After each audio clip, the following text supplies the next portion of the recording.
The giraffe is a dancer on stilts, and in order to create the shape of the giraffe, we've got the head, and the giraffe has front legs and back legs.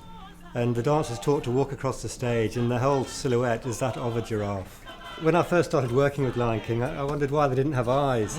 And when you start to think of it, the movement's created by the actor and the life's created by the actor or the dancer. So the character and the life is the face of the dancer, and this is just the silhouette.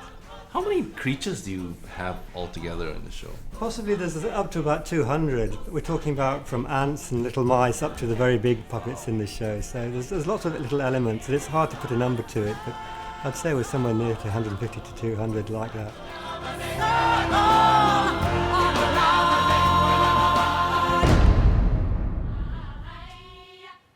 Welcome back to this special behind-the-scenes look at the Lion King musical. Consider this, there are at least 500 costumes in this show. That's a lot of stitching, beading, and sewing going on before, during, and after each show, especially when you consider the intricacies of each piece of costume. So here we are in one of the many changing rooms, and I'm with Anthony Padilla, who's the wardrobe head. Hi Anthony, how are you doing? Good, nice to meet you. You've got so many costumes in here. And in each show, I've heard that you use like 500 costumes? All in all, there's about 500 costumes in the show, right. But there's like a cast of 51 people. Some people have more costumes, some people have less. The principals, for example, only have one costume, but the female ensemble, they change more than anyone else, so they have more costumes than other people. We have 14 dressers on the show, and each person is responsible for a group of performers.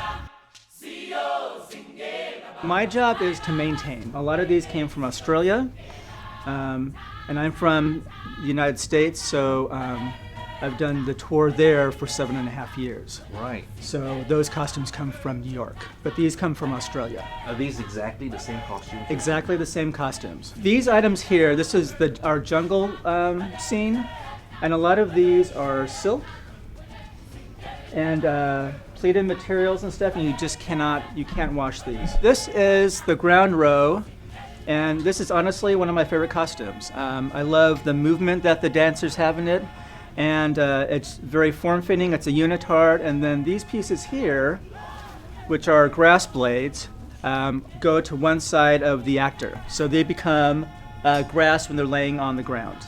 And just their movement of it, simple, but it's beautiful. These are some of the jungle hats. Wow.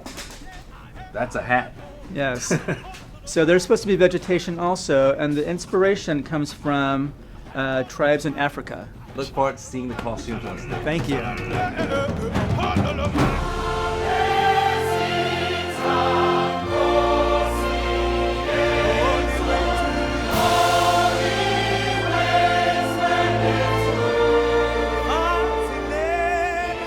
Bringing the animal kingdom onto stage is a combination of many different things.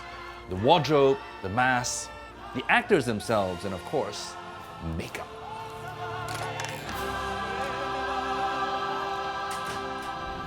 And here's the man behind the makeup on the show. Giuseppe, how are you? I'm good, thank you. It's a pleasure to meet you. Pleasure to meet you too. So tell me, how long have you been on this show? I've been on the show since 2003. I started with the Australian production in Sydney and worked throughout Southeast Asia, Shanghai, Taiwan, South Africa, and now here in Singapore. Wow, so you're really experienced at this, the makeup for the characters. Yes. And how big's your team? It's 5 of us that we work full time on the show. Myself and 4 other people in the show. And how long does it take? Because I imagine that you start like 9 in the morning just to get them ready by 7, right?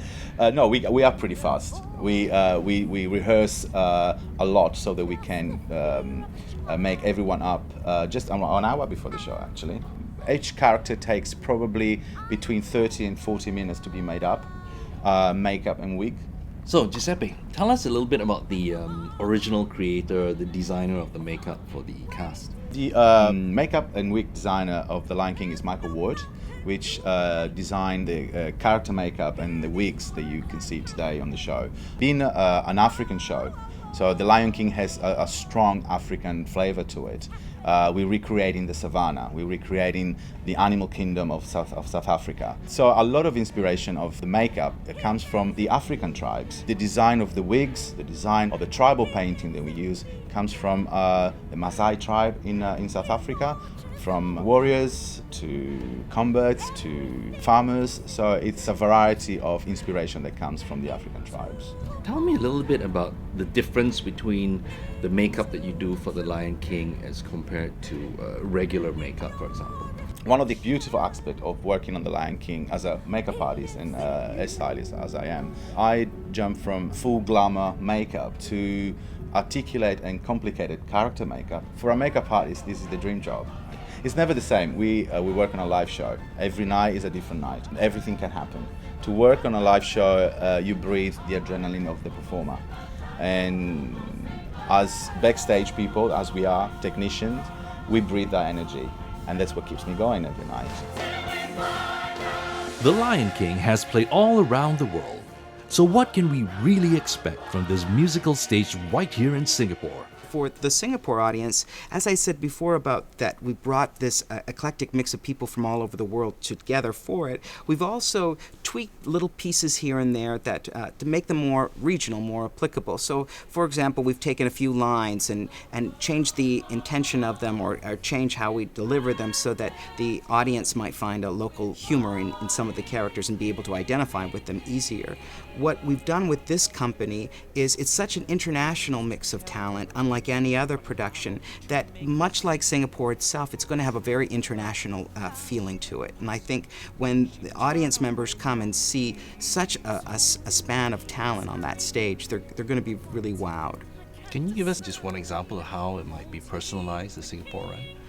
Well, if I did that, then I'd be giving away a few of our surprises. But I think if you come, you'll be able to see that there are a lot of little Singaporean surprises in the production. All right. Well, we'll just wait and watch the show then. That's it.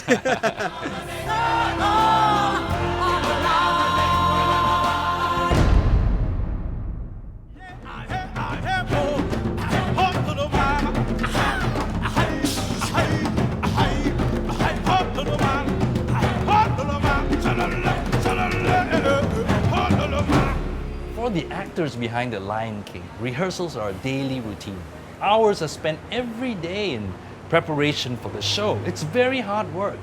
So as a gracious Singaporean, I think I'm going to have to sneak them out for a little bit of fun and maybe learn a little bit about the principal actors that make up this wonderful show.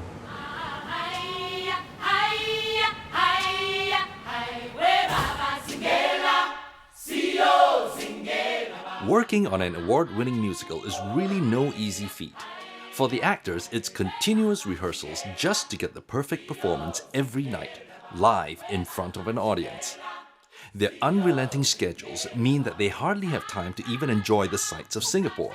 So our day out at Marina Bay Sands was a special treat for them.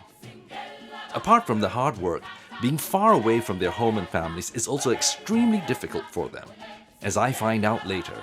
However, for these actors at The Lion King, this sacrifice is part of their job. Having spent the day with these incredible actors, I thought it was also a great opportunity to get to know them a little better and find out what's in store for our audiences here in Singapore.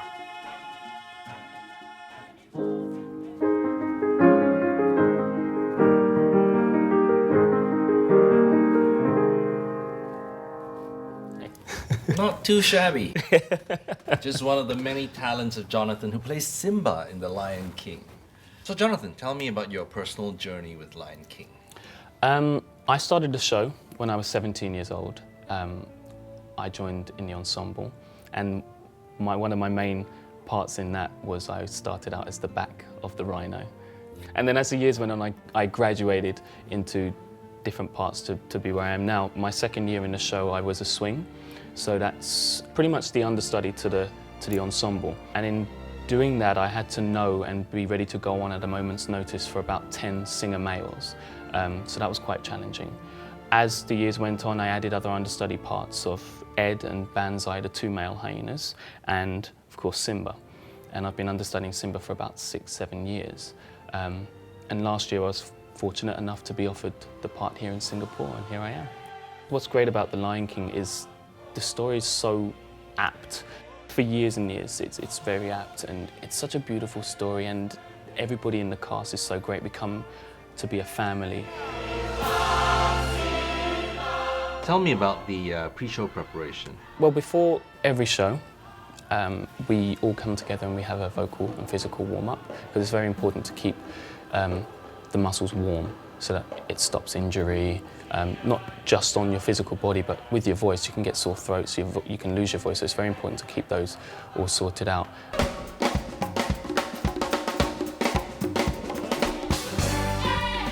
It's quite an energetic show, so you have to have the stamina for it. So, I mean, being in Singapore, there's so much food here, and it's absolutely lovely, and you just have to watch what you eat, because you've got to be able to do the show 8 times a week.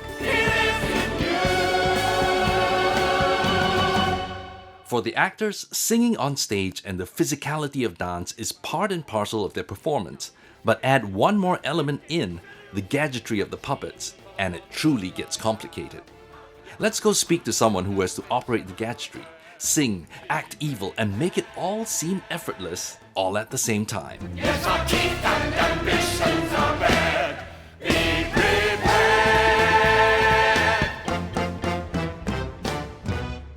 Scar's probably the meanest person I've ever played. Do you know, it's a bit of a two-edged sword, really. It's delicious to play the villain. It's fun. I mean, we all want to be bad and with no real consequences, and I get away with a lot on stage, being really mean to a lot of people. There's so many different elements that you have to focus on, aside from singing and specific choreographed moves and acting. We've also had some training in classic Javanese-style movement, which we're trying to incorporate. Plus the actual mask work to keep the mask alive as well changes the way you move. I literally have a little column of things in my head that I have to think about for each scene. The mask work, the acting, the singing. And it's pretty heavy, right? The costume? The whole thing, actually, once you add it all in with the mask and the chaps and the mechanics, it weighs about 30 pounds. So it's pretty traditional for any Scars anywhere in the world to lose quite a bit of weight doing this show. They all end up being very skinny. I thought they would put on muscle. You definitely get, I'm gonna have neck muscles like the Hulk from carrying that, but the spare tire disappears pretty quickly. The only drawback I find, aside from all the fun I'm having, is that by the time we get to the end of the show, I've been so mean to so many people that I actually just have to have a little talk with myself because I start to feel really bad. So I just need to go and sit by myself for a minute and remind myself that I'm really a good person.